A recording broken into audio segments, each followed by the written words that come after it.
क्योंकि मैंने ये मुख्तार अंसारी को ही देखा था, बहन जी के सामने इनकी हिम्मत नहीं पड़ती थी बातचीत करने की, और अगर किसी की शिकायत हो जाए तो फिर उसको छोड़ती नहीं थी बहन जी। कि बहन जी की जो हनक थी उसके सामने बहुत सारे जो बड़े बड़े मंत्री जो 20-20 विभाग लिए बैठे थे, मैंने उनके पैर कांपते, हाथ कांपते हुए देखे। अच्छा। कार से उन्होंने पूरा उत्तर प्रदेश के सभी कॉन्स्टिट्यूंसीज का भ्रमण कर डाला। लोग एक नेता नहीं मानते उनको, देवी का जो रूप है उसमें देखते हैं लोग। एक दलित अधिकारी हो, चाहे ठाकुर अधिकारी हो, चाहे ब्राह्मण अधिकारी हो, उनके सामने शायद ही किसी की इतनी वो चलती हो।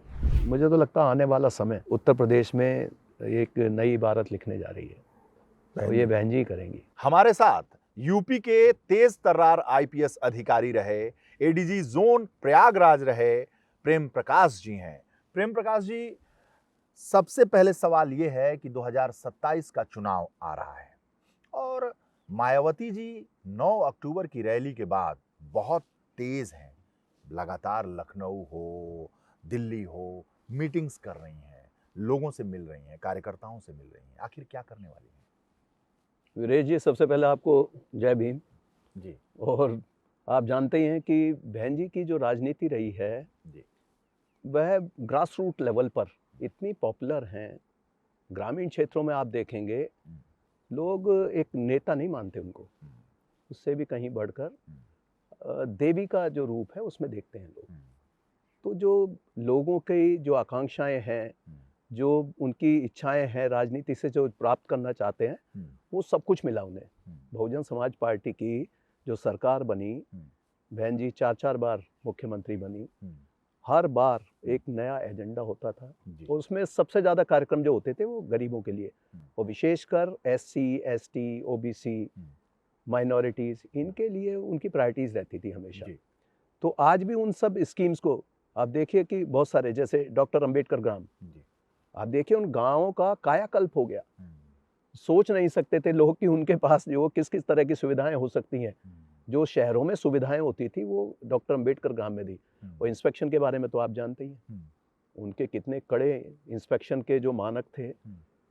केवल एक दिन पहले बताना कि मैं फलां जिले का दौरा करूंगी, और उसके बाद जिले में ये नहीं बताया जाता था कि गांव कौन सा होगा, सब डिवीजन कौन सी होगी, थाना कौन सा होगा। और अचानक जब हेलीकॉप्टर उतरता था तो देखिए, मुझे तो वो दृश्य याद है कि किस तरीके से गांव के लोग, आसपास के भी गांव के, जहां पता चलता था कि हेलीकॉप्टर उतरने वाला है, वहाँ भीड़ लग जाती थी। और लखनऊ में जो रैलियां हुई हैं बहुजन समाज पार्टी की, और अभी हाल फिलहाल ही बहन जी ने फिर से एक रैली की, तो उसमें आप देखा होगा कि किस तरह से जो जन सैलाब उमड़ पड़ता है। और ये कोई प्रायोजित भीड़ नहीं होती, उसको कोई लाने वाला नहीं है, ना ही उसके लिए कोई बस देगा, ना ही कोई खाने के पैकेट देगा। आपने बाकी पार्टीज की भी रैली देखी होंगी, बसों में भीड़ इकट्ठा करनी मुश्किल हो जाती है। मैंने तो उस रैली को कवर किया।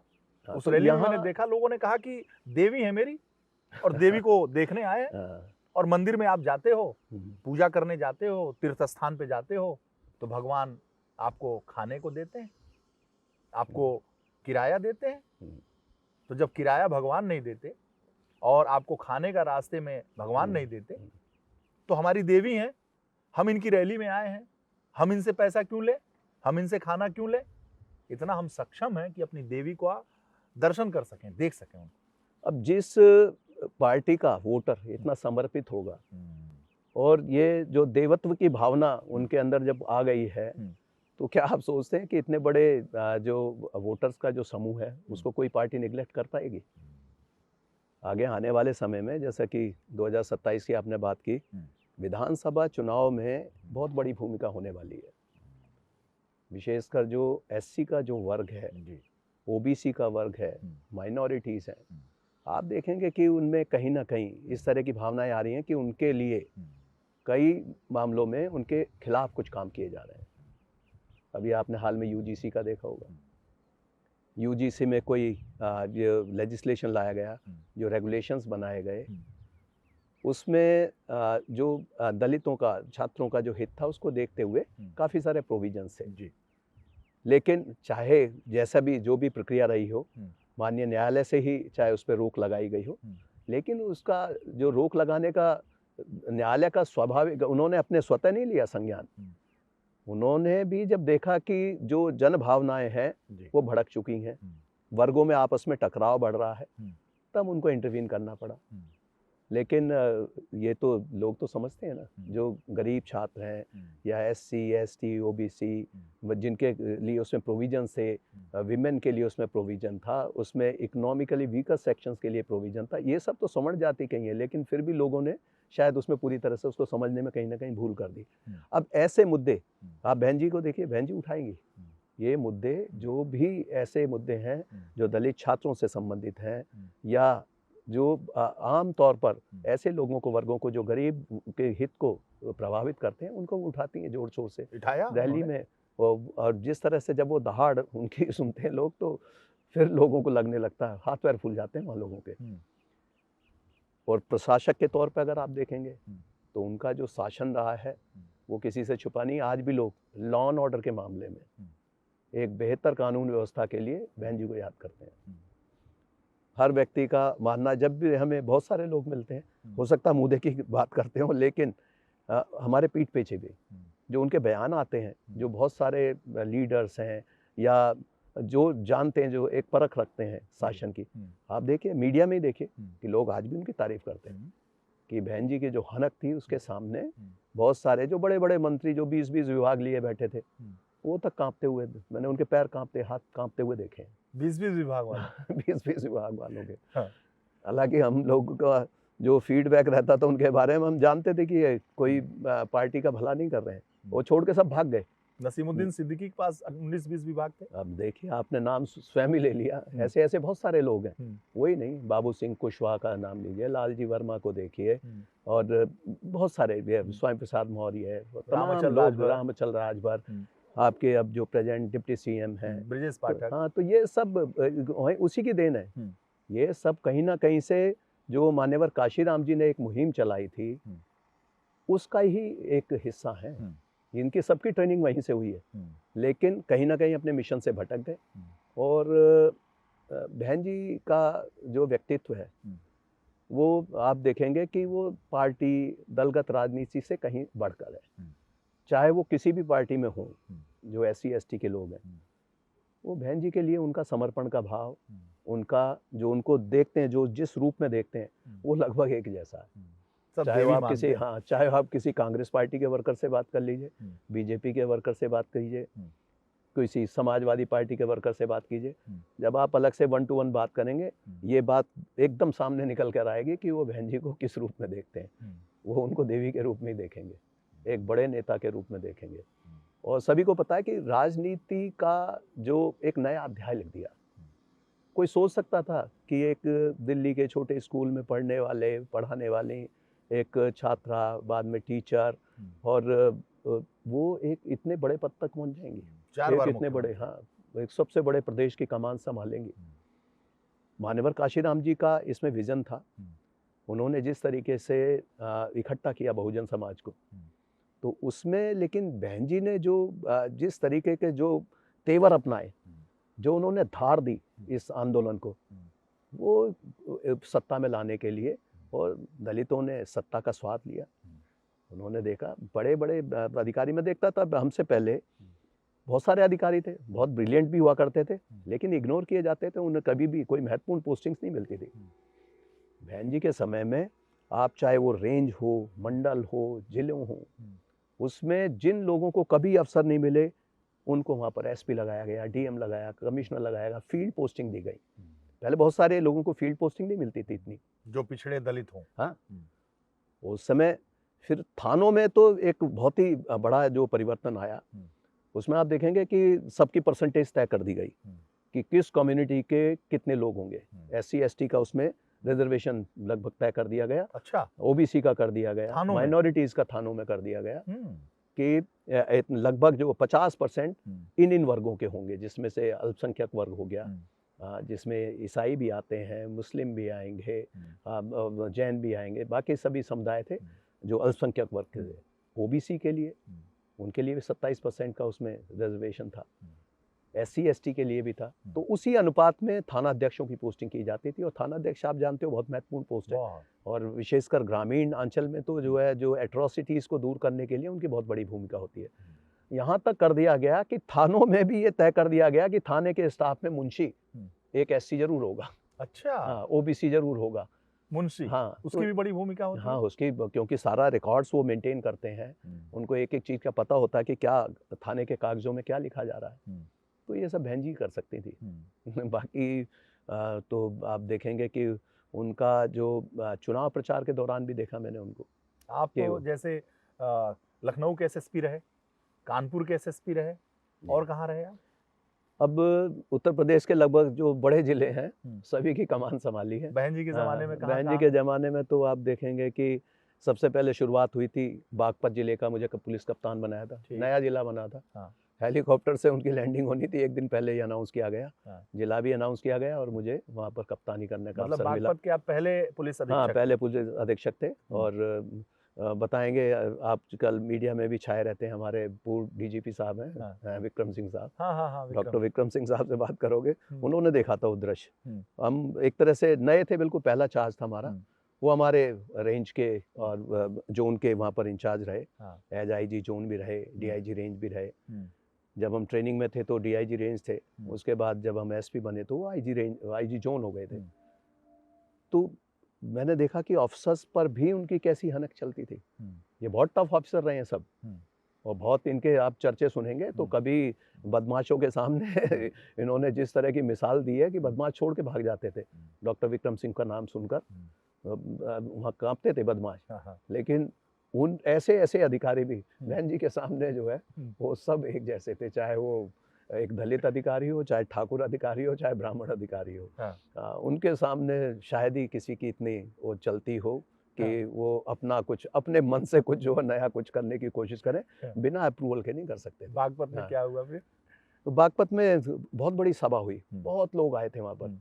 अच्छा लग रहा था कि ये इतनी आकांक्षाएं थी लोगों की, दबी हुई रह गई थी। जो वहाँ का लॉ एंड ऑर्डर बताते हैं, उस क्षेत्र में जो तहसील हुआ करती थी ट्रबलसम होती थी। बागपत तहसील थी और उसके बाद बड़ौद तहसील थी, तो वहाँ जरूरत थी जिला बनाने की। इस चीज की भी जो पहली बार जो आभास हुआ, ये भी बहन जी को हुआ। उन्होंने देखा कि छोटे जिलों में गवर्नेंस अच्छी हो सकती है, और उन्होंने छोटे जिले बनाने का एक क्रम चलाया, जिसमें बागपत जिला बना। वो वास्तव में वहाँ की स्थिति में एक सुधार आया। वहाँ फिर एक उसके बाद एक तहसील बनी खेकड़ा। और अब आप देखिए अभी जो उसका डेवलपमेंट है बागपत का, वो इस तरीके से हुआ है कि अचानक ही एकदम, क्योंकि लॉ एंड ऑर्डर की सिचुएशन अच्छी होने लगी तो वहाँ जमीनों के रेट बढ़ने लगे, इंडस्ट्रीज भी आसपास आने लगी, सड़कें अच्छी हो गई हैं, इंफ्रास्ट्रक्चर अच्छा हो गया। और अन्य जिलों में भी देखिए जो छोटे जिले बने थे, कन्नौज था, अमरोहा को जिला बनाया गया। सबके नाम जो सबसे बड़ा काम उन्होंने किया, जिसके लिए पूरा जो समाज है, बहुजन समाज, वो हमेशा ऋणी रहेगा, वो हमेशा याद करेगा। अच्छा, वो है उन्होंने समस्त जो महापुरुष थे बहुजन समाज के, उनको एक बार फिर से जिंदा कर दिया। उनके इतिहास को बहुत से लोग भुला चुके थे, लेकिन उनके इतिहास को ताजा कर दिया। लोग जान पाए कि किसके कारण हमें शिक्षा मिलनी शुरू हुई है। माता सावित्रीबाई फूले, ज्योतिबा फूले, जिनके नाम पर अमरोहा जिले का नाम ज्योतिबा फूले नगर रखा गया, भीमनगर के नाम से जनपद बनाया गया। उसके बाद आप देखेंगे तमाम संत रविदास जी के नाम पर संत शिरोमणि हैं। अब आज कल का मैं देख रहा था न्यूज़, उसमें आदमपुर एयरपोर्ट का नाम अभी संत शिरोमणि संत रविदास जी के नाम पर रखा गया है। छत्रपति शाहू जी महाराज, छत्रपति शाहू जी महाराज नगर। और ये सारे जो बहुजन समाज के जितने भी अग्रणी रहे हैं, तो सभी के नाम पर कहीं ना कहीं उनको, डॉक्टर अम्बेडकर नगर देखिए, रमाबाई अम्बेडकर, रमाबाई बाई, तो ये जितने भी सब ये नाम ऐसे नाम थे कि जिन्हें सुहेल देव राजभर जी, अब कोई भी समाज ऐसा नहीं रहा जो अछूता रहा हो, जिनके जो पूज्य जिनके पूर्वज थे या जिनके कंट्रीब्यूशन रहे हैं इस बहुजन समाज के उत्थान में, उनको एक बार फिर से जिंदा कर दिया। और इसका जीता जागता उदाहरण है डॉक्टर अम्बेडकर पार्क लखनऊ में जो स्मारक बनाए गए हैं। कई लोगों ने उसकी आलोचना की कि जी हाथी बहुत ज़्यादा लगा दिए, और लेकिन आप देखिए जो काम ये हुआ है, भूतो न भविष्यति, ये काम कोई कर नहीं पाएगा। इतने जिगरे वाला नेता होना जो है बहुत मुश्किल है। उसके बाद आप देखिए कि जो गवर्नेंस के मामले में आप देखेंगे, जिस तरह के जो मैं कानून रोकूंगा का, आप। हाँ, आपने कहा कि उतने जिगरे वाला, हाँ, कलेजे वाला ये, नेता होना आसान नहीं। हाँ, क्योंकि लोग अपना पॉलिटिकल लाभ हानि देखना शुरू कर देते हैं। जब बहन जी ने कमान संभाली थी पहली बार और बीजेपी के साथ मिलकर सरकार बनाई थी, उस समय तक जो SC/ST एक्ट के मामले अक्सर लिखे नहीं जाते थे। एक्ट बन गया था, लेकिन उसका पालन जो है पूरी तरीके से नहीं होता था। ये बहन जी है कि उन्होंने फिर इतनी सख्ती से करना शुरू किया, हालांकि कई आरोप लगने लगे कि उसका दुरुपयोग किया जा रहा है, बहुत ज़्यादा SC/ST एक्ट लिखाए जा रहे हैं। लेकिन जब सेकंड टाइम बहन जी आई तो उन्होंने इस बात का जो है ध्यान रखा कि नहीं, SC/ST एक्ट की वजह से हमारी पिछली बार सरकार चली गई थी, कोई भी मुकदमा लिखे जाने से पहले सरसरी तौर पर उसकी जांच जरूर कीजिए, किसी भी व्यक्ति का उत्पीड़न नहीं होना चाहिए। तो ये देखिए उनकी जो सोच थी, सवर्ण समाज के लिए भी उनकी बहुत अच्छी सोच थी। वो कि इस मामले में कि किसी के साथ बुरा हो, ये तो कभी सोचती नहीं थी। उनका ये था कि दलितों के हित की रक्षा की जाए, लेकिन सवर्ण समाज का भी उसमें, क्योंकि कहीं भी उत्पीड़न नहीं होना चाहिए। अब सवर्ण ये समाज कहते के हैं, सतीश मिश्रा जी तो हमेशा साथ ही रहे। देखिए सतीश मिश्रा जी एक बहुत बड़ी ताकत है बहुजन समाज पार्टी के लिए। मैंने तो उनको देखा है, जैसे एसपी लखनऊ भी अचानक एक बार किसी ने हैबियस कॉर्पस एक रिट कर दी वहाँ पर, और वो मामला केवल इस वजह से हैबियस कॉर्पस रिट की गई, क्रिमिनल था, उसको पकड़ने के लिए लोग गई, पुलिस ने पकड़ लिया था। उसमें एक जज साहब ही लोअर जुडिशरी के, उन्होंने सिफारिश की थी, वो मानी नहीं गई, तो उन्होंने उस मामले को टेकअप करके और वहाँ हाई कोर्ट तक पहुँचा दिया, हैबियस कॉर्पस रिट फाइल की। मुझे पर्सनली उसमें अपीयर होना पड़ा, तो मैं कोर्ट में वहाँ पर पेश होने के लिए केवल एसएसपी लखनऊ, हाँ, मैं एज एसएसपी लखनऊ, तो मैं गलियारे में खड़ा हुआ था, मुझे पता नहीं था, उससे पहले ही मैंने देखा कि सतीश मिश्रा जी आ रहे हैं, तो वो पहचानते थे। उन्होंने कहा आप कैसे यहाँ? मैंने कहा सर यहाँ हैबियस कॉर्पस एक रेट कर दी है। तो उन्होंने पूरा मामला समझा, हालांकि उनको अलॉटेड नहीं था, बाकी और लोग जो है उसको देखने के लिए थे, लेकिन उन्होंने कहा कि नहीं मैं चलता हूँ। वो मतलब ये बड़ी बात थी उनकी। देखिए वो वहाँ कोर्ट में गए, उन्होंने पूरा जब समझ लिया तो पहला ही उन्होंने पॉइंट, उन्होंने मुझे नहीं बताया था, लेकिन कोर्ट में पहला ही उन्होंने कहा कि लॉर्डशिप डू यू थिंक ये हैबियस कॉर्पस बनता है इसमें? कि क्यों? क्या लगे कि जो एक्यूज या जिसको जो पुलिस ने पकड़ा है वो उसको लिखा पढ़ी में पकड़ा गया है और उसको पेश भी कर दिया गया है कोर्ट में, तो अब हैबियस कॉर्पस कहाँ से रह गया?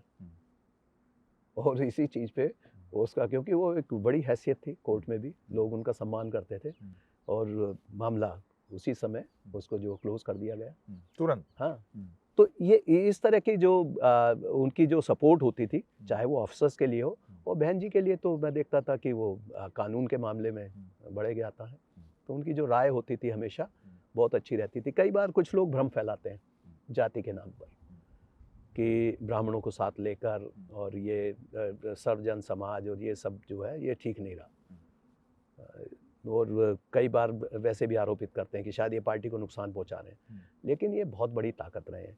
एक बार आपने सुना होगा, एक नारा बड़ा मशहूर हुआ था BSP का, हाथी नहीं गणेश है, ब्रह्मा विष्णु महेश है, और ये हिट हो गया था। जो पुरानी जो कई बार जो है इस तरह की जो नारे थे जिनको लेकर कई बार विद्वेष फैलता था, या BSP उसको लेकर जो एक बहुत सत्ता के उसमें चढ़ी थी, शीर्ष पर आई थी, वो सब नारे भुला दिए गए थे। तिलक तराजू हाँ, और तलवार आज भी करते हैं लोग, उसकी चर्चा करते हैं साहब, ये कि हमारे बच्चों को ऐसा कहा जाता है। अरे ये बहुत पुरानी बातें हो गई हैं। तिलक तराजू और तलवार की जब बात करते थे, ये उस समय था जब बसपा ऊपर शीर्ष की तरफ बढ़ रही थी, तो उसके बाद ये पूरा आप देखिए उनकी जो गवर्नेंस में बहन जी के टाइम में ये सब चीज़ें बेमानी हो गई, फिर बदल दिए गए, ये पैमाने नहीं थे। उन्होंने तो सर्वजन समाज को साथ लेकर चला। आप देखिए कि सर्वजन समाज का जो नारा दिया उन्होंने, उसी पर 2007 में सरकार बनी,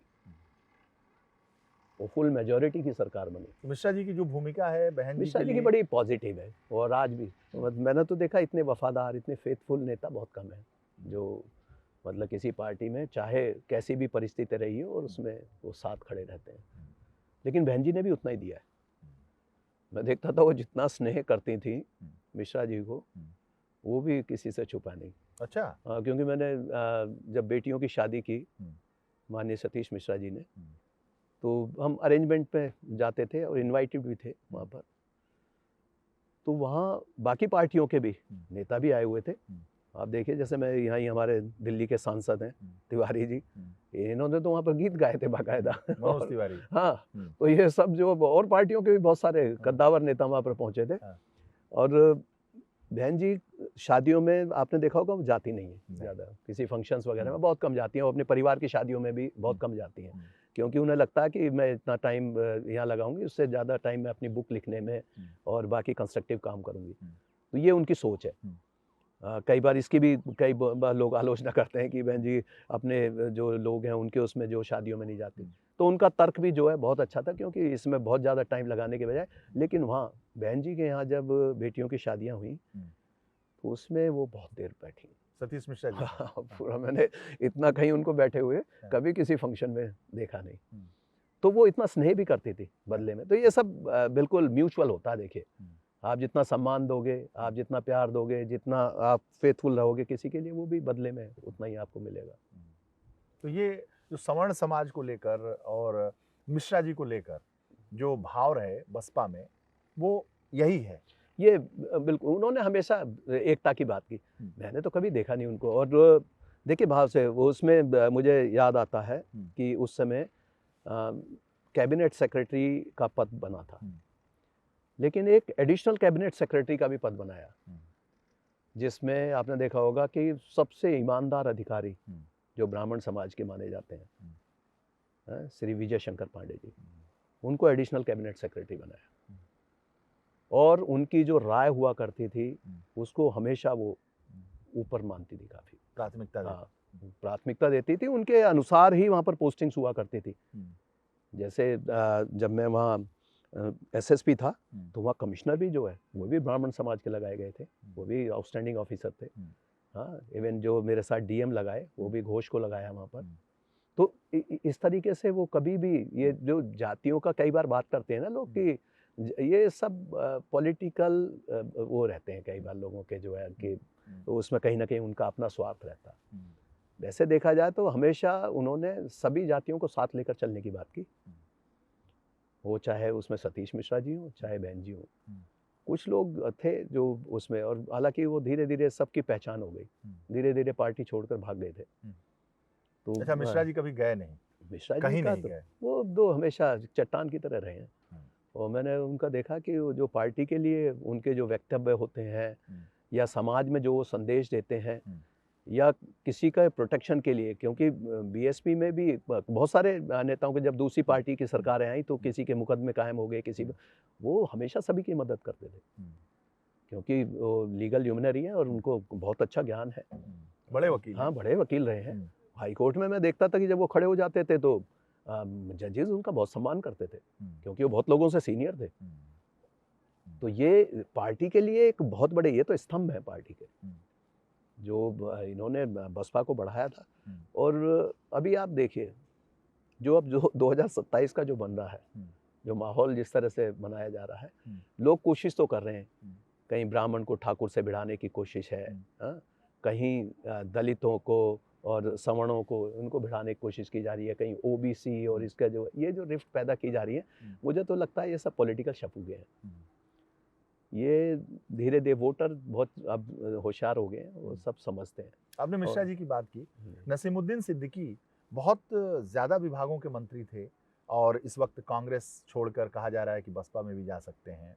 नसीमुद्दीन की क्या भूमिका रही? आप तो बहुत नज़दीक से देखे होंगे ना?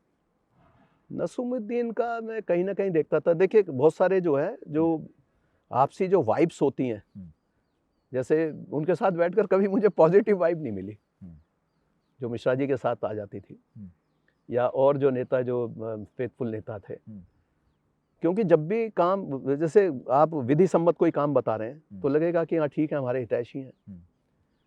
क्योंकि जिनका आपने नाम लिया नसीमुद्दीन जी का, जब भी सिफारिश आती थी किसी बदमाश के लिए ही आती थी, बाकी वो किसी शरीफ आदमी के लिए। कई बार जो इस मामले में एक बार एक मर्डर के मुलजिम के लिए सिफारिश करने लगे, तो मैंने थोड़ा सा वो सख्ती से बताया उन्हें कि ये सब ये नहीं होगा। तो काफ़ी नाराज़ हुए। दूसरे तरीके से शिकायत करने लगे, तो आप तो हमारे जो उसका सम्मान नहीं कर रहे, जिलाध्यक्ष का। हाँ, जिलाध्यक्ष की जो है उसकी सिफारिश आप उसको भी नहीं मानेंगे। तो मैंने कहा जिलाध्यक्ष का अगर गलत सिफारिश करेंगे तो उसकी बात क्यों मानेंगे? क्या तो मिल तो लीजिए उनसे। मैंने कहा मिलने में कोई गुरेज नहीं है, वो ऑलरेडी मिल चुके हैं इस मामले में। तो ऐसे कई बार नोक-झोंक होती रहती थी। और बाद में भी मैंने देखा कि हमारी बेटी जो है बहुजन समाज पार्टी से चुनाव लड़ी थी दिल्ली से, डॉक्टर जयश्री।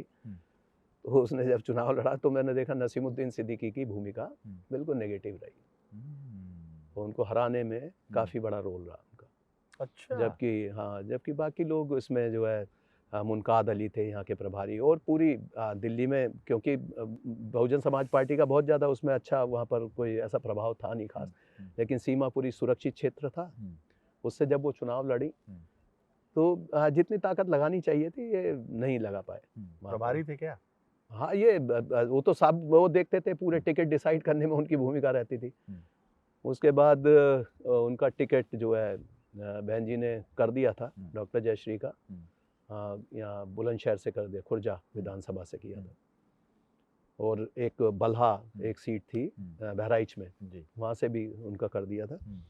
लेकिन बाद में मैंने देखा केवल बहन जी से जब बात हुई तो कहने लगी कि भाई बेटी एक बार चुनाव हार चुकी है आपकी, तो देखो उसका नया करियर है, उसका कैरियर ख़राब हो जाएगा अगर आप चुनाव हार जाएगी। मैंने कहा बहन जी आप बताइए, स्पष्ट बताइए क्या है। उन्होंने कहा कि वो मेरे पास ये रिपोर्ट है कि वो चुनाव नहीं जीत पाएगी वहाँ से। तो मैंने सीधा छूटते कहा, क्योंकि उन दिनों मैं समझ रहा था कि इंटरनल क्या पॉलिटिक्स चल रही है। मैंने कहा बहन जी ये नसीमुद्दीन सिद्दीकी ने कहा होगा आपको, और तो कोई नहीं कहेगा ये बात। कल हाँ नहीं, वो देखते हैं उनके लोगों से बातचीत होती है तो मुझे ये आभास हो रहा है कि वो शायद नहीं जीत पाएंगी। मैंने कहा बहन जैसा आप चाहें।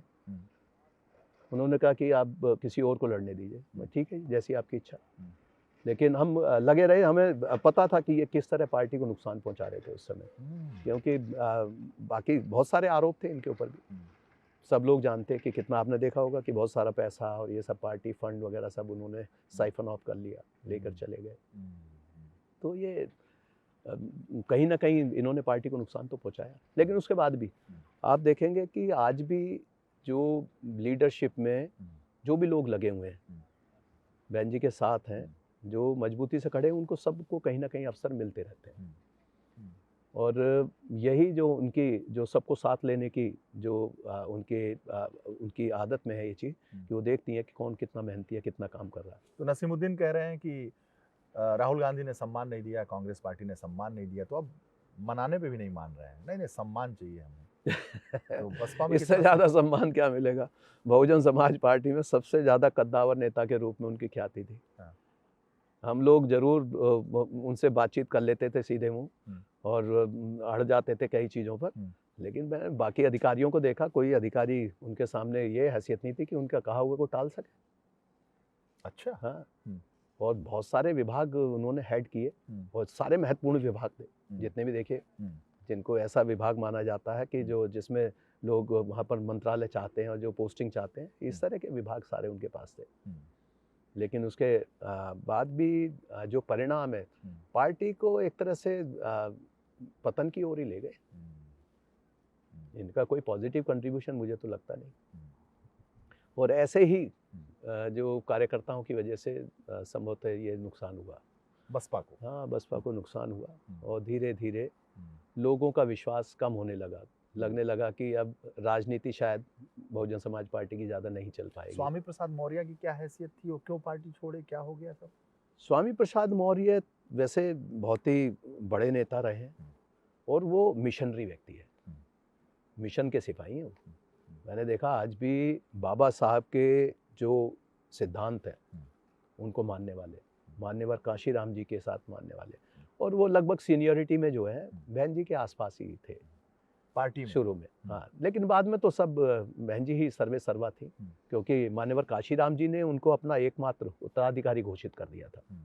तो उसके बाद से वो सब प्रश्न समाप्त हो जाते हैं कि जो उनसे भले सीनियर हैं, एज में ज़्यादा हैं, ज़्यादा लंबे समय से मान्यवर काशीराम जी के साथ थे, तो वो फिर समाप्त हो जाती है वो बात। जब एक बार डिक्लेयर कर दिया गया तो, क्योंकि ये आपने देखा होगा कि बहुजन समाज पार्टी बहुत ही अनुशासित दल रहा है।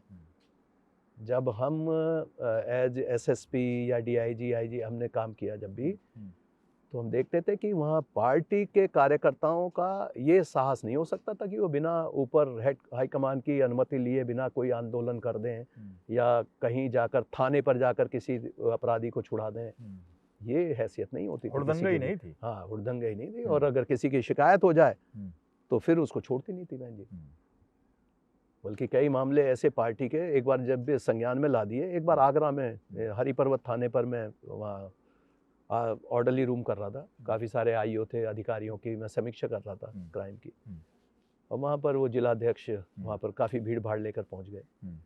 मैंने उन्हें बैठने के लिए कहा कि थोड़ी देर आप बस ये मीटिंग समाप्त कर रहा हूँ, फिर मैं आपसे बात करूँगा। उन्होंने वहाँ पर शाउटिंग करनी शुरू कर दी, चिल्लाना शुरू कर दिया। फिर मैंने उन्हें अलग ले जाके मैंने बताया कि ये आपको पता है ना पार्टी का क्या डिसिप्लिन है, आपके क्या कर रहे हो।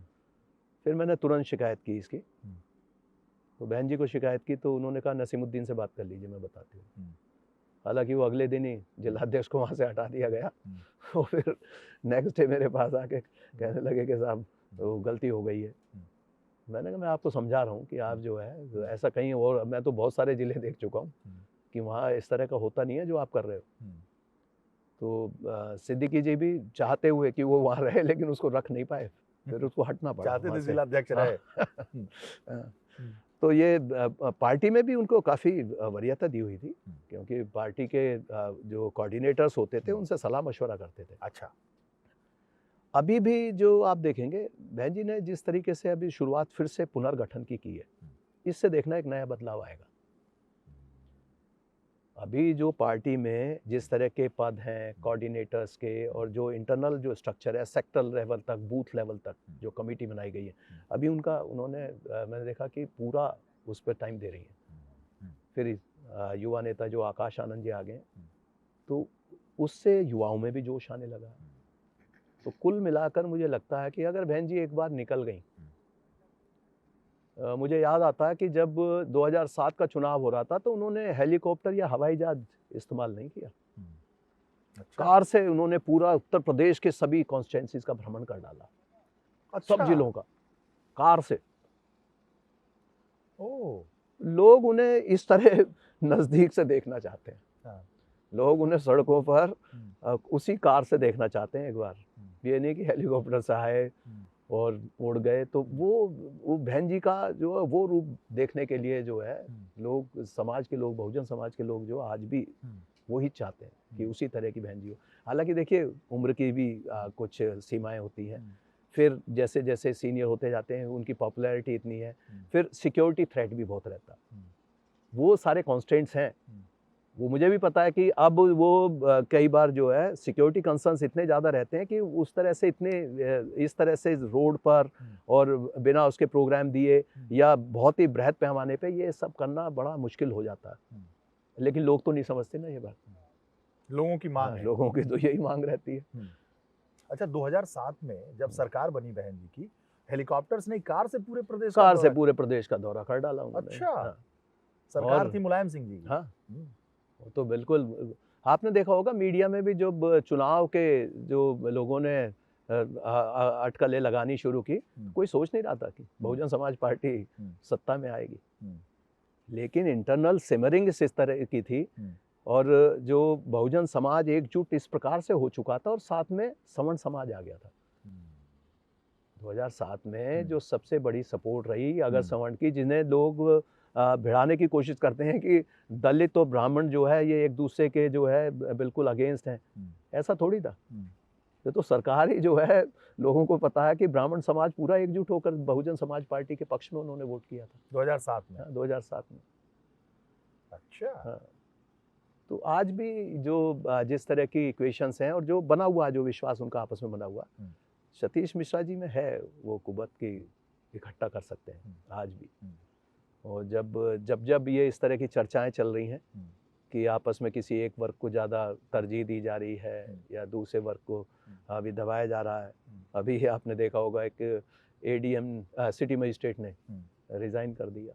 अलंकार हालांकि उसमें हाँ अलंकार अग्निहोत्री ने उसमें बताया कुछ रीजन यूजीसी का बताया, लेकिन उसने दूसरे रीजन्स भी बताए। ब्राह्मणों पर हाँ अत्याचार। तो ये अब फिर एक ये प्रयागराज में एक बड़ा ही शंकराचार्य पर लाठी। हाँ, तो इस तरह का जो ये इंसिडेंट हुए, इससे कहीं ना कहीं जो समाज है वो आहत होता है, और इसकी जो परिणति फिर वोट के रूप में वो बदला लेता है। तो हो सकता है कहीं इस तरह की जो इक्वेशंस बन रही हैं, कहीं फिर से एक बार बीएसपी ने अपना वही मैथमेटिक्स बिठा दिया, तो हाथी नहीं गणेश है, हाँ तो ब्रह्मा विष्णु महेश है। फिर एक बार फिर देखिएगा। और लोग क्योंकि मीडिया भी उतना बढ़ावा देता नहीं है, मतलब बताता नहीं, उन्हें पता है कि समाज में इस तरह की सिमरिंग्स हैं, चल रही हैं, अटकलें लगाई जा रही हैं, लेकिन वो कहीं एकाएक फिर से सत्ता में ना आ जाएं तो लोग इस तरह बहुत ज़्यादा प्रचार नहीं देते। लेकिन बहुजन समाज में मैं देखता हूँ कि अंदर खाने जो चलती हैं चर्चाएं, वो फिर से जो बहन जी को ही देखना चाहते हैं, और 2027 में लग रहा है सब एकजुट होकर उसी तरफ जाएंगे, है ना। ये जो संविधान आरक्षण को लेकर 24 में अखिलेश और राहुल गांधी को फायदा मिला, दलित समाज चला गया ज्यादातर, वो अब बहन जी की तरफ फिर लौटेगा। कुछ लोग निराश हो गए थे, वो निराशा भी इस बात की, वो ये नहीं समझ पाए कि ये सब बहन जी का किया धरा नहीं है। ये नसीमुद्दीन सिद्दीकी जैसे और जो ये बाबू सिंह कुशवाहा जैसे, लालजी वर्मा, पाठक, रामचल राजभर, ये सब तमाम जो इस तरह के लोग जो हैं, ये पार्टी को जो धक्का पहुंचाकर ये भाग रहे थे उस समय, तो लोगों को लगा रहे तो सब चले गए। उनका समाज भी भ्रमित हुआ, क्योंकि बहुत से लोग जो सब कास्ट हैं वो कहीं ना कहीं अपने किसी नेता को उसमें देखना चाहते हैं कि उसको वहाँ पर अच्छी सीट मिली रहे, लेकिन उनको लगा कि ये सब छोड़ के जा रहे हैं, तो एक माहौल सा बन गया इस तरह का। लेकिन अब ये शायद ये चेंज आ रहा है, क्योंकि लोग समझने लगे हैं कि हमारा असली नेता कौन है, बहुजनों के हित की रक्षा कौन कर सकता है, और कौन सी ऐसी पार्टी है जिसमें इन सब के सभी के हित सुरक्षित हैं। और यूपी में लॉ एंड ऑर्डर, कानून व्यवस्था हमेशा ही एक बहुत बड़ा चैलेंज रही है। वो बहन जी की हनक ऐसी है कि उनके नाम से ही फिर सब कुछ सीधा हो जाता है। बड़े बड़े माफिया मैदान छोड़ देते हैं, विदेश भाग जाते हैं कोई अंडरग्राउंड हो जाएंगे, और लंबे लंबे समय तक के लिए कोई एनएसए में बंद है, जिनके वारंट हैं पुराने पड़े हैं और सब। तो ये जो हो सकता है, ये देखने लायक सीन होता है, जब तो लोग वो नज़ारा भी देखना चाहते हैं। अच्छा, आप तो पुलिस के बड़े अधिकारी रहे, बहन जी से डायरेक्ट आपका टच था। जो बहन जी की कार्यशैली थी, जैसे जो बड़े माफिया थे, बड़े नाम और बड़े बड़ी मूछ पे ताव देने वाले, बहन जी के आने के साथ वो बिल में घुस जाते थे। और बहन जी आप लोगों से क्या कहती थी कि ये जो जितने रंगबाज हैं और ये जितने अपने को लगाते हैं, इनको जरा ठीक कर देना। बहन जी का बड़ा स्पष्ट निर्देश होता था मीटिंग में भी। उस समय जो मीटिंग हुआ करती थी वो खुली मीटिंग होती थी सबकी। अच्छा। कैबिनेट सेक्रेटरी साइट में बैठे हैं, चीफ सेक्रेटरी बैठे हैं, हमारे डीजीपी साहब बैठे हैं, बाकी सारे प्रिंसिपल सेक्रेटरीज हैं, सारे डीएम्स आए हुए हैं, कमिश्नर्स आए हुए हैं, सारे हाँ एडी आईजी जोन हुआ करते थे उस समय, डीआईजी रेंज भी आए हुए हैं, एसपीज आए हुए हैं, सबकी बैठक हो रही है, एक साथ हो रही है हॉल में, और खुले मंच से निर्देश दिए जाते थे, जैसे पार्टी की रैली चल रही है। हाँ, पार्टी का वो प्रशासनिक ऐसे ही एक टॉप उसकी वो रहती थी, ब्यूरोक्रेट्स की। सारे कप्तान भी होते थे। हाँ, सारे कप्तान भी होते थे, सारे जिलाधिकारी, सारे कप्तान, और उसमें और कोई अलाउड नहीं होता था इससे नीचे। अच्छा। हाँ, इवन ये नहीं है कि कप्तान नहीं है तो एडिशनल एसपी चले जाएंगे, ये सब नहीं होता था, या डीएम नहीं है तो एडीएम अटेंड कर लेंगे, ये नहीं, उससे सीनियर अधिकारी करेंगे। तो क्या कहती थी बहन?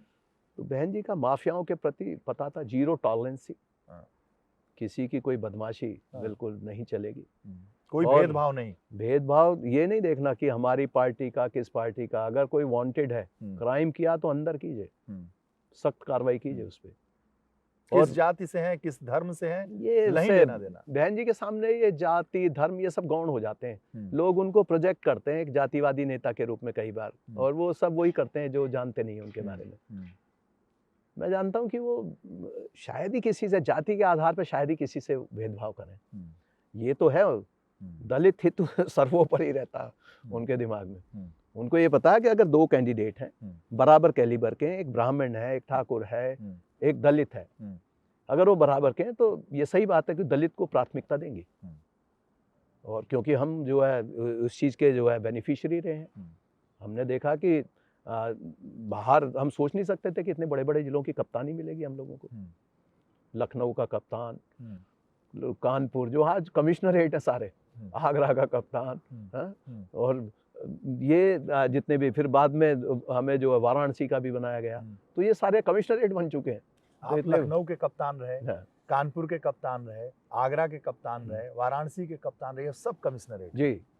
उसके बाद के कप्तान हाँ, रहे। तो बड़े बड़े जिले तो फिर 2 बार मेरठ में कप्तान रहा, मेरठ के भी कप्तान, फिरोजाबाद, बुलंदशहर, हाँ, तो ये सब तमाम, हाँ, अलीगढ़ में भी रहा। तो ये सब ये जितने जो बाद के जिले हैं, कवाल टाउन से, ये सब बहन जी के समय में किए हमने। तो बड़ा क्लियर रहता था उनका, स्पष्ट रहता था। और उस समय में देखता था कि बदमाश जल्दी से सर नहीं उठा सकता था, क्राइम अपने आप ही डिप करना शुरू कर देता था नीचे। हाँ, आप देखिए कि क्या बोलती थी आप लोगों के सामने? प्रिवेंटिव कार्रवाइयां बहुत होती थी आप लोगों के सामने, जो क्या उनका कहती थी? क्राइम की समीक्षा करती थी वो, डाटावार। पहले जैसे देखा यहाँ तक आ गई थी क्योंकि पहले तो हीनस ऑफेंसेस पे ज्यादा जोर देती थी कि मर्डर कम होने चाहिए, और SC ST वाले जो मर्डर्स हैं या रेप्स हैं उनकी ओर विशेष वो करती थी। जिसके जिले में बढ़ गया उसकी खैर नहीं, फिर अच्छा, हाँ, वो नपेगा। मीटिंग समाप्त होने के बाद वो तुरंत ही लिस्ट आती थी फिर इसमें। बहुत लोग हैं जिनको सस्पेंशन का भी सामना करना पड़ा अधिकारियों को। हाँ, जो क्राइम कंट्रोल नहीं करता था उसको सस्पेंड कर देती थी, कोई सिफारिश नहीं। हाँ, उसमें फिर नहीं देखती थी वो। तो एक बार आदेश जो दे दिया तो फिर उसका फिर जल्दी से कोई उनकी पैरवी भी नहीं करते थे, जो उनके तरफदार होते थे वो भी पैरवी नहीं करते थे। तो माफियाओं के लिए क्या कहती थी? माफियाओं का तो 0 टॉलरेंस, कोई माफियागर्दी नहीं होगी। किसी जिले में कहीं भी कोई शिकायत आएगी, और ये नहीं कि वो वहाँ पर माफिया खुलेआम गो, अगर किसी का वारंट है तो जेल में रहेगा। आपको याद होगा, एक थे उमाकांत यादव, MP थे, अपने घर पर ही पुलिस बुलाकर वहीं से अरेस्ट करा दिया था। अपने घर पे बुला के? हाँ, वहीं पर घर के बाहर जैसे निकले अरेस्ट हो गए। CM के घर के बाहर। हाँ। कोई सोच सकता है कि रूलिंग पार्टी का MP इस तरीके से, जिनकी सत्ता है, जिनकी सरकार चल रही है, वो जेल चला जाएगा उसी समय, वो भी पुराने वारंट में। तो ये सब जो हो सकता है, ये ऐसी नायाब शैली है उनकी कि वो जल्दी से ब्यूरोक्रेट उनको भूलते नहीं है, चाहे वो अच्छे के रूप में जानेगा या बहुत बुरे के रूप में जानेगा, लेकिन इनको इग्नोर नहीं कर सकता। अच्छा, आज की सरकारों पे, पहले की भी सरकारों पे आरोप लगा कि जो कानून व्यवस्था की बात करते हैं, 0 टॉलरेंस की बात करते हैं, लेकिन एक जाति विशेष को वहाँ छूट है, ऐसा आरोप है। मैं नहीं कह रहा, ऐसा आरोप लगाए जाते हैं कि एक जाति विशेष के जो माफिया हैं वो छुट्टा घूम रहे हैं, खुलेआम घूम रहे हैं, और वो उनको प्रश्रय प्राप्त है, राज्याश्रय प्राप्त है। ऐसा क्या बहन जी के साथ होता था, या बहन जी के लिए आरोप लगता था कि एक जाति विशेष को वो प्रश्रय दे रही हैं, उनके माफियाओं को छोड़ रही हैं, बचा रही हैं, उनको राज्याश्रय प्राप्त है? ये आरोप तो कभी नहीं लगा उन पे कि जातिगत किसी माफिया को, भले ही वो शेड्यूल कास्ट का माफिया या कोई ऐसा, वैसे तो होते नहीं शेड्यूल कास्ट में कोई माफिया ऐसे। कोई पुराना कोई डाकू वगैरह कई बार सुनते थे वहाँ, मेरठ में सुनते थे कि वहाँ चलती थी, वो भी गुजर वर्सेस जो है जाटा वो हो गई थी वहाँ पर, तो वहाँ भी वो श्री राम और इस तरह के कई कुछ नाम सुनते थे, वो पुरानी बातें हो गई थी। लेकिन बहन जी के टाइम में तो मैंने कोई ऐसा सुना नहीं। लेकिन उनका था कि जो भी डकैत है या कोई बदमाश है, माफिया है, किसी को छोड़ना नहीं है। वो ये सब अंडरग्राउंड हो जाते थे उस समय। पार्टी से संबंधित है तो पार्टी में भी अगर है तो वो पार्टी में कोई हैसियत नहीं होती थी उनकी, क्योंकि मैंने यही मुख्तार अंसारी को ही देखा था, ये भी इनकी हिम्मत नहीं पड़ती थी, जब वहाँ उसमें बैठ जाते थे विधानसभा अध्यक्ष जी के चैम्बर में मिलकर वहीं पर बस छोटी मोटी अपनी सिफारिश करने की बात करते थे। बहन जी के सामने इनकी हिम्मत नहीं पड़ती थी बातचीत करने की, आमने सामने भी नहीं। हाँ ना, ये तो सदन में नहीं जा पाते थे कई बार।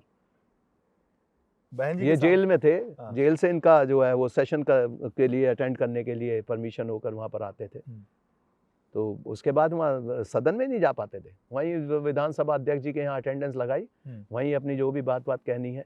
हाँ, क्योंकि मेरा भी एक बार सामना हुआ था, वहाँ बुलाया था विधानसभा अध्यक्ष जी ने, तो उन्होंने कहा भी देख लिया कर उनकी क्या समस्याएं हैं, तो बता दिया गया था कि जी कई बार वो इनको गार्ड वगैरह नहीं मिल पाती है, तो इसलिए जो है कई बार शिकायत वगैरह करते थे। लेकिन उन्होंने कभी उनकी पहले तो हिम्मत ही नहीं पड़ती थी, बहन जी तक नहीं पहुंच पाते थे वो लोग।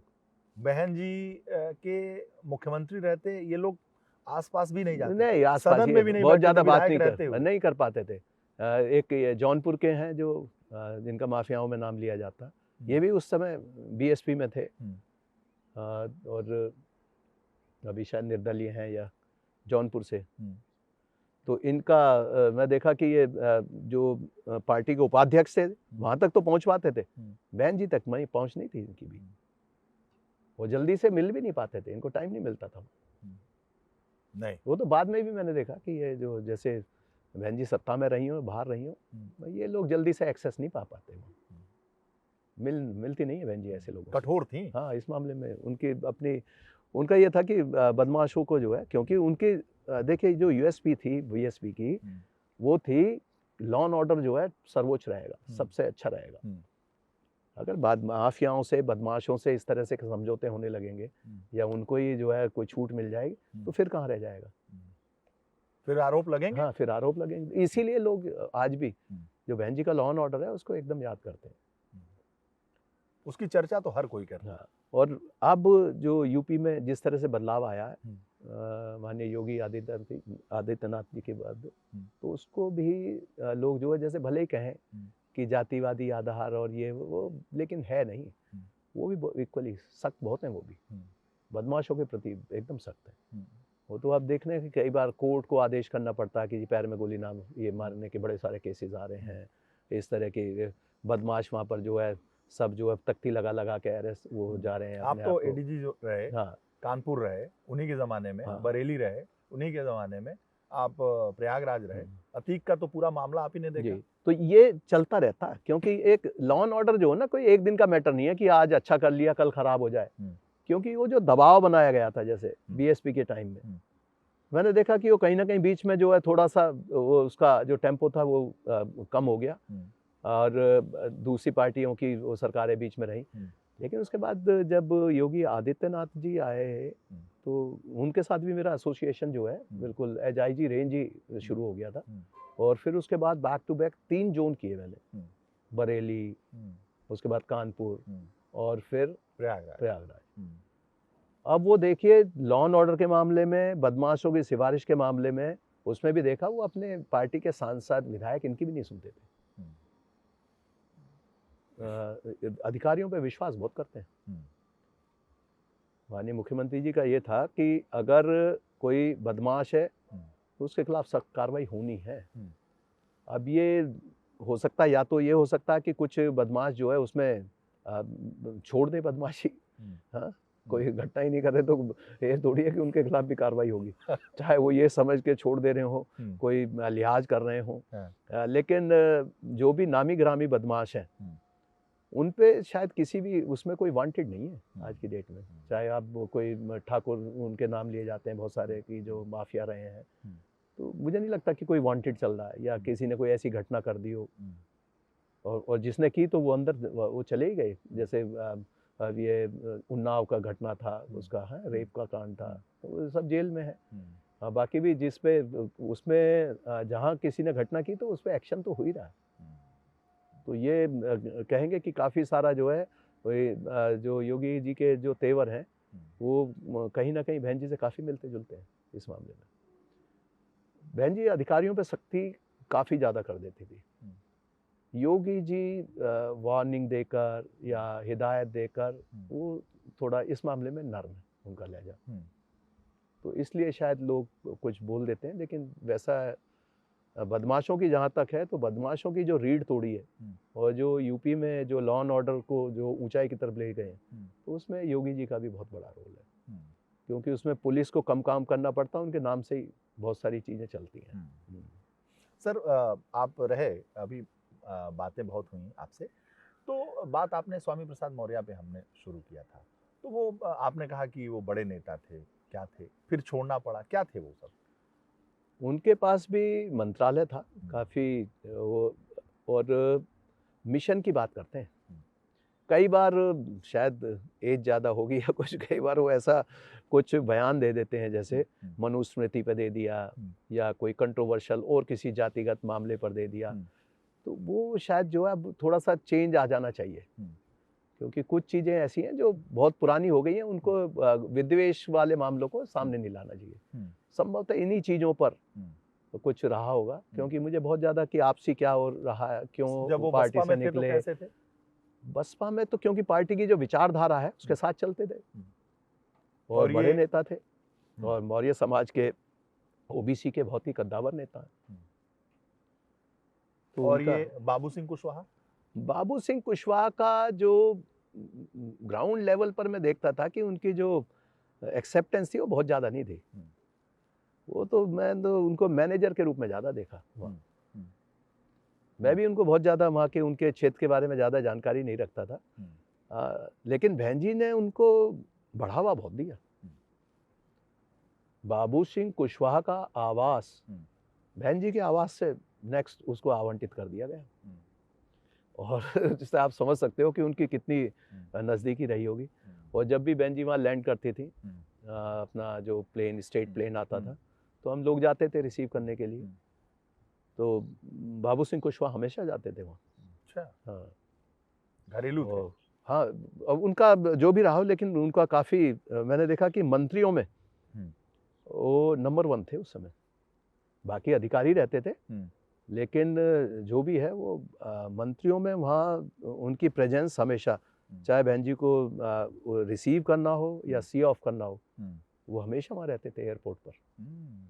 मंत्रियों में नसीमुद्दीन वगैरह से भी बड़े थे। हाँ, लगता है कि उनको जो काफ़ी संगठन में और उनको काफ़ी महत्व दिया हुआ था। मैं उनको बहुत ज़्यादा नहीं जानता था उस समय। नसीमुद्दीन सिद्दीकी से तो इनसे बातचीत होती रहती थी। वो थोड़ा कम ही बात करते थे, थोड़ा ऐंठ में ज़्यादा रहते थे। तो उनसे बाबू सिंह कुशवाहा? हाँ, उनको थोड़ी सी ऐंठ थी उनकी। वो पता नहीं क्या अंदर-अंदर कटते थे। उन्होंने एक बार शिकायत भी कर दी थी। हमारे एक वरिष्ठ अधिकारी थे, वो माननीय मुख्यमंत्री जी के उस समय सचिव थे। उन्होंने कहा मुझसे, कभी प्रेम प्रकाश आप मंत्री जी से मिले नहीं हो क्या? मैंने कहा सर कौन से मंत्री जी से? कह लगे भाई बाबू सिंह कुशवाहा जी बड़े मंत्री हैं, आपको जाना चाहिए वहाँ, उनसे मिलना चाहिए, आप एसएसपी लखनऊ हैं। मैंने कहा सर मेरे लिए तो मना ही है, क्योंकि बहन जी ने जब पोस्टिंग की थी तो सबसे पहली ब्रीफिंग में यही कहा था कि आप कहीं किसी मंत्री के घर पर नहीं जाएंगे। तो मैंने कहा सर कोई बात हो तो आप बता दीजिए मुझे, लेकिन वहाँ जाने का तो मुझे नहीं लगता कि वहाँ ठीक रहेगा। कह रहे नहीं वो कोई बहुत ज़रूरी उनका वो है काम। तो मैंने कहा यहाँ ऑफिस में बात कर लेंगे, वो आते तो रहते हैं यहाँ बहन जी के यहाँ पर। तो हम वहाँ गए थे, बाहर बैठकर वहाँ मिल गए थे मंत्री जी, तो उनसे बात हुई। तो कोऑपरेटिव बैंक वगैरह का कोई उस समय चल रहा था मामला, चुनाव चल रहे थे, तो उसमें कुछ मदद की अपेक्षा कर रहे थे। तो तभी मेरी बात हुई। तो वो काफ़ी उखड़े उखड़े रहते थे, क्यों रहते थे ये मुझे आज तक समझ में नहीं आया। ये लालजी वर्मा? उनसे भी मेरा बहुत ज़्यादा कभी ज़्यादा बातचीत कभी हुई नहीं। हाँ, लेकिन पता रहता था इनका सबका काफ़ी पार्टी में जो है अच्छे कद्दावर मंत्री माने जाते थे सब लोग। ये राम अचल राज? इनसे भी जो है कभी बातचीत नहीं हुई, क्योंकि काफ़ी प्रखर नेता थे राजभर समाज के, और लेकिन हैं ये सभी अम्बेडकरवादी। ये मिशन की जो बात होती थी उसमें ये बढ़ चढ़ कर हिस्सा लेते थे। अच्छा। हाँ, इनके विचार जहाँ तक मैंने सुने और जो देखा इनका, तो बाबा साहब के अनुयायी थे ये सभी लोग, और मान्यवर काशीराम जी को गुरु की तरह मानने वाले लोगों में से हैं। अच्छा, ब्रजेश पाठक भी तो थे? ब्रजेश पाठक जी भी, बल्कि मुझे याद आता है कि ब्रजेश पाठक जी ने मुझे बाबा साहब के जो साहित्य है वो इंग्लिश उसका वो था वर्जन, उसका वो पूरा वो दिया, और उनको बड़ी अच्छी नॉलेज थी। उन्होंने जो है बाबा साहब को बहुत पढ़ा था। अच्छा। हाँ, वो आज भी मेरे पास बुक्स हैं जो उन्होंने प्रेजेंट की। और लगता नहीं था उस समय, अचानक वो पार्टी छोड़ गए उस समय। क्योंकि तब हम लोगों को काफ़ी रहता था आना जाना, मिलते भी रहते थे। उसी उन्हीं के कारण हम बीजेपी में चले गए। उन्होंने ज्वाइनिंग कराई मेरी बीजेपी में। अच्छा। हाँ, तो क्योंकि मैंने उनको उसी रूप में देखा था, और उनसे वो कभी कोई बहुत ज़्यादा अनावश्यक कोई हमसे अपेक्षा भी नहीं रखते थे। सही बात के लिए ही कभी कभार जो वो कहते थे, लखनऊ के, क्योंकि उन्नाव के राजनीति में ज़्यादा सक्रिय रहते थे, और लखनऊ आना जाना रहता ही था लगातार। तो कोई विशेष मामला हुआ तो कभी बता दिया, लेकिन कभी कोई ऐसी सिफारिश जो गलत हो, इस तरह की कभी मैंने सुनी नहीं। तो उस समय तक तो पार्टी के साथ काफ़ी इनका लगाव बहुत ज़्यादा था और कोई सोच भी नहीं सकता था। लेकिन अचानक जब बहन जी ये मानती न्यूज़ भी आई, थी? हाँ बहन जी बहुत मानती थी। अच्छा। हाँ, क्योंकि इनका हर एक उसमें आना जाना पार्टियों अचानक ही हुआ था। हम लोगों को भी आभास नहीं हो पाया, जबकि हम लगातार मिलते थे उस समय। बहन जी का जहाँ तक मैं देख रहा हूँ कि आगे का जो ग्राफ बढ़ना शुरू हुआ है आकाश आनंद जी के आने के बाद, और जो उन्होंने अभी जिस तरीके से हर मुद्दे पर अपना जो रुख जरूर बताती हैं, क्योंकि आजकल पहले वो सोशल मीडिया पर नहीं रहती थी, एक्स पर जो है उनका लगातार अब जो है समाज के प्रति क्या उनको जो क्या आह्वान करना है, क्या निर्देश देने हैं, अपने कार्यकर्ताओं को क्या कहना है, और रूलिंग पार्टी के लिए या बाकी को क्या आगाह करना है, किन चीज़ों किस इश्यूज को उठाना है, तो अब सोशल मीडिया पे भी काफ़ी एक्टिव हो गई हैं। तो अब जो आने वाला समय है उसमें मैं देख रहा हूँ कि क्योंकि हम तो अपनी जो आसपास के जो लोग हैं, बहुजन समाज के बहुत सारे लोग हैं जो इंटरेक्ट करते रहते हैं, हर एक का रुख ये है कि वो बहन जी की कोई बुराई नहीं सुनना चाहता। वो हर व्यक्ति बहन जी के साथ खड़ा है। उनका मानना है कि चाहे जो भी हो, अगली बार जो है हम सब बहन जी के साथ हैं। अच्छा। तो ये एक भावना जो बन रही है, और विशेषकर जो यहाँ पर जाटव समुदाय है, जो बहुत सारे जो मुस्लिम्स हैं, जो बैकवर्ड कम्युनिटी के लोग हैं, जाट समुदाय के लोग हैं आसपास, जिनसे भी यहाँ इस क्षेत्र में जो डोमिनेंट लोग हैं, मैं देखता हूँ कि वो उनका रुख जो है एक बार फिर से वो ये बहुजन समाज पार्टी की तरफ चलना लगा है। अच्छा। तो मुझे तो लगता है आने वाला समय शायद उत्तर प्रदेश में एक नई इबारत लिखने जा रही है, और ये बहन जी करेंगी। आकाश आनंद में आपको कुछ दिखता है? आकाश आनंद की ट्रेनिंग बहुत अच्छी रही है। जिसका गुरु जो है बहन जी जैसा मिल जाए तो आप समझ सकते हैं कि वो परिपक्व नेता बनने के रास्ते पर है, क्योंकि सुपरविजन बहुत तगड़ा। बहन जी जहाँ छोटी सी भी कमी मिलती है, आपने देखा होगा कि थोड़े दिन पहले उन पर आरोप लगा था कि सिद्धार्थ के जो समधी हैं, सिद्धार्थ जो हैं वो उनका कुछ ज़्यादा प्रभाव हो गया है, उनकी बातें मान रहे हैं, उनको एकदम उनका कद कम कर दिया था, हटा दिया था। हाँ, लेकिन उनमें बहुत सारी उन्होंने भी अपना वो समझ गए कि बहन जी क्या चाहती हैं, और बहन जी को जो अपने लेफ्टिनेंट हैं वो इसी तरह के चाहिए, मिशनरी आदमी होना चाहिए। और जो मैं कहती हूँ, क्योंकि वो उनका एक लंबा एक्सपीरियंस है, उन्होंने बहुत सारे उतार चढ़ाव देखे हैं, जो उनकी बुक्स में मिलेंगे, जो लिखते हैं ना मेरा संघर्ष, हर वर्ष वो प्रकाशित होती है, तो उसमें आप देखिएगा बहुत उतार चढ़ाव देखे हैं। राजनीति के अब वो बहुत ही एक कुशल खिलाड़ी हैं, इसमें किसी को कोई शक नहीं रहना चाहिए। तो जो ऐसे ट्रेनर मिलेंगे जिस व्यक्ति को, और बिल्कुल दिन रात उनको जो है बिल्कुल उनकी परवरिश ही ऐसे माहौल में हो रही है, तो एक बहुत बड़े नेता बनने जा रहे हैं आकाश। बहुजन समाज को एक युवा नेता, बहुत बड़ा नेता मिल गया। बाहर से पढ़े भी हैं, सब कुछ है। वो बचपन से ही उनकी जो परवरिश हुई है वो एक राजनीतिक माहौल में हुई है, और मिशन के प्रति जो उनका समर्पण है पूरे परिवार का ही, वो दिखाई देता है। और ये जनता में भी इस चीज़ का बिल्कुल पूरा संदेश गया हुआ है कि राजनीतिक मजबूत आदमी का ही काम है ना। तो बहन जी जितनी मजबूत हैं, या आकाश आनंद जितना एक मजबूत बैकग्राउंड है, तो यही समाज को एक दिशा दे सकते हैं, और देंगे। मुझे लगता है कि आगे आने वाला समय बहुजन समाज पार्टी के लिए बहुत ही एक स्वर्णिम काल शुरू होगा। आकाश आनंद जी। चंद्रशेखर से कोई कंपटीशन? चंद्रशेखर का एक क्षेत्र तक सीमित है। मेरी तो पहले भी कोशिश रही थी, चंद्रशेखर से भी शुरू में बात हुई थी जब ये अपनी राजनीति शुरुआत किए थे, NSA भी लग गया था इन पे, तब भी मेरी बात हो जाती थी। एक दो बार जब ये हाथरस कांड में इन्होंने लीड किया, जो एक रेप कांड हुआ था, उसमें भी तब भी इनसे बातचीत होती थी। हालांकि चंद्रशेखर तो चाहते हैं कि बहन जी के साथ ज्वाइन कर लें, उन्होंने मिलने की काफ़ी कोशिश भी की, लेकिन अब पता नहीं क्या दो बड़े लोगों का टकराव है या विचार नहीं मिल रहे, लेकिन विचारधारा एक ही है।